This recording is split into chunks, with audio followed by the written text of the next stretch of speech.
मन की वह अवस्था जब उसे अपने या संसार के होने का एहसास हो, उसे चैतन्य व्यक्ति कहकर संबोधित किया जाता है। दूसरे शब्दों में आप चेतना को मन भी कह सकते हैं। चेतना में सदैव दो इकाइयां विद्यमान रहती है, पहला सब्जेक्टिव और दूसरा ऑब्जेक्टिव। जब आप कहते हैं मैं हूं, मुझे ये अनुभव हो रहे हैं, तो ये बात सब्जेक्टिव है। पर जब आपको दुनिया में कोई वस्तु या व्यक्ति दिखाई देता है, तो वो आपके लिए ऑब्जेक्टिव हो गया। इसी तरह मन खुद को और इस संसार को पृथक यानी अलग अलग समझता है। इसलिए फिर वह कभी सुरक्षा, कभी डर की वजह से इस संसार से खुद का बचाव करता है, क्योंकि हम लोग मन से जीते हैं और मन से जीने वाले व्यक्ति के हर कार्य के पीछे एक भय छुपा होता है। यहाँ तक कि व्यक्ति अगर किसी से प्रेम या मोह भी करता है, तो उसमें भी डर की भावना छिपी रहती है। इसलिए संतों ने बार बार ये कहा कि जियो ऐसे जिसमें दुनिया का अता पता ही ना हो, क्योंकि जितना अधिक मन को संसार की प्रतीत होगी, वो उतना ही डरता है। व्यक्ति की आंखें खुलते ही उसे संसार में समय का चक्र दिखाई देता है। उसे एहसास होता है कोई भी वस्तु या व्यक्ति ऐसा नहीं जो समय के साथ गुजरता ना हो। असल में वह खुद तो बना रहना चाहता है, पर जब उसे बाहर ही बाहर सब परिवर्तनीय लगता है, तो जाहिर है कि डर तो लगेगा ही। दिव्य चेतना से आशय चेतना की शुद्धि से है, अर्थात इंसान की चेतना जब निर्भय यानी सब गुण दोषों के पार हो जाए, उसे दिव्य चेतना कहकर संबोधित किया जाता है। कहते हैं कि पहला तल मनुष्य का सबसे निचले तल का मन होता है। चेतना के शुद्ध होने पर व्यक्ति निर्विचार हो जाता है। विचार से आशय है मस्तिष्क की गतिविधियों से, और मस्तिष्क भी शरीर का एक भाग है। अतः मस्तिष्क पर जो विचार आते हैं, इसलिए ताकि उससे शरीर की सुरक्षा हो जाए या मन को किसी तरह का सुख मिल जाए। लेकिन चेतना की उच्चतम यानी शुद्ध अवस्था में इंसान के मस्तिष्क से ख्याल नहीं उठते, क्योंकि तब आप मन से नहीं बल्कि अपने हृदय यानी आत्मा से जीवन जीते हैं। दूसरे शब्दों में, जब आपकी चेतना आपके शरीर से अधिक महत्व आत्मा को देकर आत्मरस्त हो जाता है, तो चेतना के इस तल को दिव्य चेतना कहा जाता है। इसलिए दिव्य चैतन्य व्यक्ति के मन में लालच, ईर्ष्या, क्रोध नहीं रह जाता। अतः फिर वह निर्भय हो जाता है। उसके मन में प्रेम होता है। वह किसी से संबंध बनाता भी है तो इसलिए नहीं क्योंकि उसे कुछ लाभ हो जाए, बल्कि इसलिए ताकि दूसरे की भलाई हो सके। चैतन्य होना और आत्मरस्त होना दोनों अलग अलग बातें हैं। हालांकि चेतना में हमेशा यह संभावना रहती है कि वो इतनी ऊंचाई प्राप्त करे कि आत्मा में मिल जाए।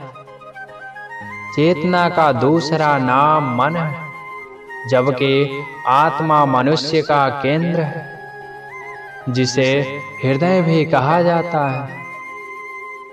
जीवन की विभिन्न परिस्थितियों के अनुसार चेतना निरंतर बदलती रहती है, पर आत्मा अविचल है, अपरिवर्तनीय है।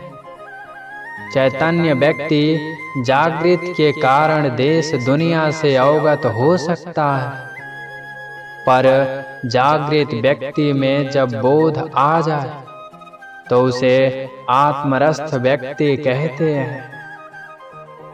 मन यानी चेतना कभी सुखी रहती है तो कभी बेचैन उदासीन रहती है, लेकिन आत्मा पूर्ण है, आनंद ही उसका स्वभाव है। हर व्यक्ति के जीवन के अनुसार चेतना का तल भी भिन्न भिन्न होता है। सतोगुण, रजोगुण और तमोगुण, यह सभी चेतना के तल पर ही आते हैं, परंतु आत्मा को प्रकृति के इन सभी गुण दोषों से बाहर है। इसलिए आत्मा मन की सर्वोच्च अवस्था कही गई है। तो यह कुछ प्रमुख विभिन्नताएं हैं आत्मा और चेतना में। पर याद रखें, मनुष्य की चेतना में बहुत बहुत संभावनाएं होती हैं। वो अनंत ऊंचाई प्राप्त कर सकता है, पर जब उसकी चेतना किसी छोटी चीज या लोगों में ही केंद्रित हो जाती है, तो फिर चेतना का मुक्त होना कठिन हो जाता है। चेतना की उच्चतम यानी शुद्धतम अवस्था को आत्म चेतना कहा जाता है। इंसान के जीवन में चेतना एक बच्चे की भांति होता है, और यह चेतना सदैव बड़ा और बड़ा यानी अनंत होना चाहती है। पर जब वह चेतना छोटी रहती है, संबंधों में फंस जाती है, तो वह मुक्ति के लिए छटपटाती है। इससे मन को बड़ा दुख होता है। इसलिए इस बेचैन मन को शांति तक पहुंचाने के लिए चेतना के स्तर को ऊंचा उठाना होता है। और एक समय बाद जब उस मन में लालच, ईर्ष्या, द्वेष इत्यादि खत्म हो जाते हैं, यानी इंसान का मन निर्मल हो जाता है, तो मन आत्मा में विलीन हो जाता है।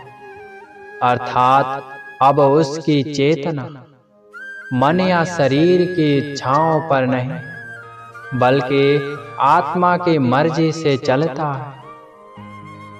दुनिया में आत्मरस्थ जीवन जीने वाले विरले नहीं होते, क्योंकि आत्मा पर जीवन जीने के लिए कठिन मेहनत, प्रयास चाहिए होता है, जो हर कोई नहीं करना चाहता।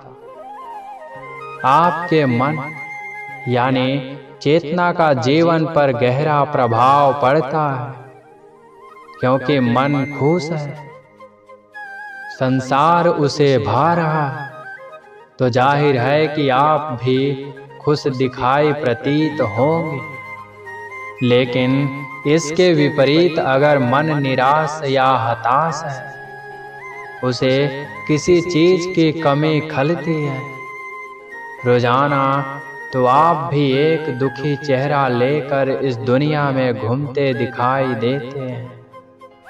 इसलिए ज्ञानी जन संतों ने कहा है, मन अर्थात इस चेतना को शुद्ध निर्मल करते चलो, ताकि अपने अंदर बैठा कपटीपन, लालच, ईर्ष्या दूर हो सके। क्योंकि चेतना जितनी शुद्ध होगी, जीवन में आनंद उतना ही बढ़ता है। पर सामान्यतया हम अपनी चेतना अर्थात मन को अधिक महत्व नहीं देते। हम अपने शरीर को खूब महत्व देते हैं, पर हमारे दोस्तों, परिवार और इस समाज की बातों से और रोजाना की क्रियाओं से हमारे मन पर कितना बुरा प्रभाव पड़ रहा है, इस बारे में तनिक कुछ पल रुक कर सोच भी नहीं पाते।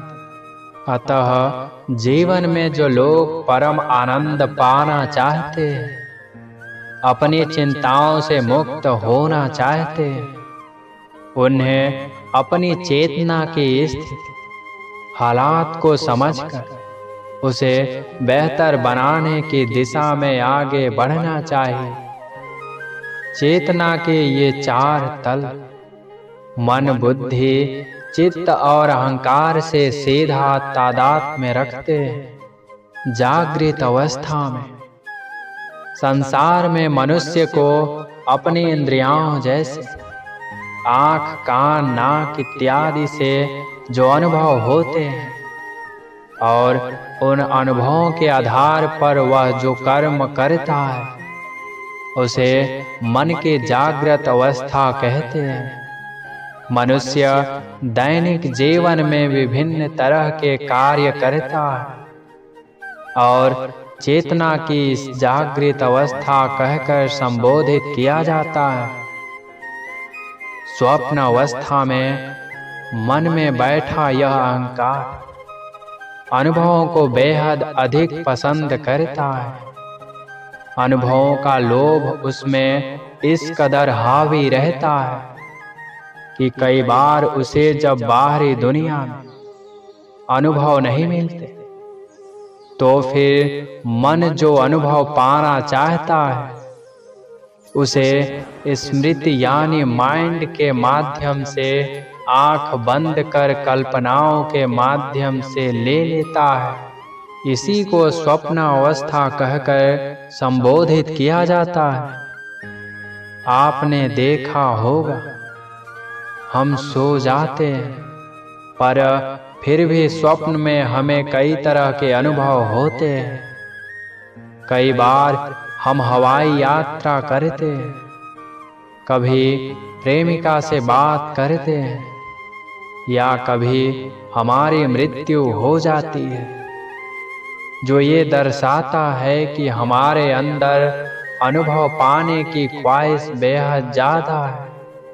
विसुप्ति अवस्था में चेतना की वह अवस्था जिसमें व्यक्ति को अपने होने अर्थात अहम के होने भर से आनंद मिल जाता है। इस अवस्था में आनंद खूब होता है। ऐसे मान कि व्यक्ति को मुक्ति मिले बिना ही समाधि मिल गई हो और यह आनंद आत्मा के बेहद निकट होता है। विसुप्ति में लेकिन जो आनंद होता है वो बस थोड़े समय के लिए होता है। देखा गया है, कभी आप मात्र 2 घंटे के लिए सोते हैं और आप कहते हो कि बड़ी प्यारी नींद आ गई, दिमाग हल्का हो गया, और साथ ही विसुप्ति की यह अवस्था आपको संदेश देती है कि दिन भर जिस तरह आप जीवन जीते हो उसमें बदलाव की जरूरत है। जीवन में आनंद आ सकता है, जीवन सहज हो सकता है। तुरीय अवस्था में मन की वह अवस्था जो जागृत, स्वप्न और विसुप्ति से श्रेष्ठ हो, उसे तुरीय अवस्था कहा जाता है। हालांकि इसे अवस्था नहीं कहते, क्योंकि तुरीय सिर्फ विशुद्ध चेतना मात्र है। जब चेतना बिल्कुल स्वच्छ और शुद्ध हो जाती है, यानी आत्मरस्थ हो जाती है, तो तुरीय हो जाती है। और जो व्यक्ति इस अवस्था में जीवन जीता है, उसका मन सब गुण दोषों से पार होता है। उसके हृदय में प्रेम होता है अतः अपनी चेतना को इस स्तर तक पहुंचाना ही मनुष्य का लक्ष्य होना चाहिए। दोस्तों, उम्मीद करता हूं कि ये वीडियो आपको जरूर पसंद आए होंगे। अगर वीडियो पसंद आया है तो वीडियो को लाइक, शेयर, कमेंट करें और साथ ही चैनल को सब्सक्राइब करें। राधे राधे।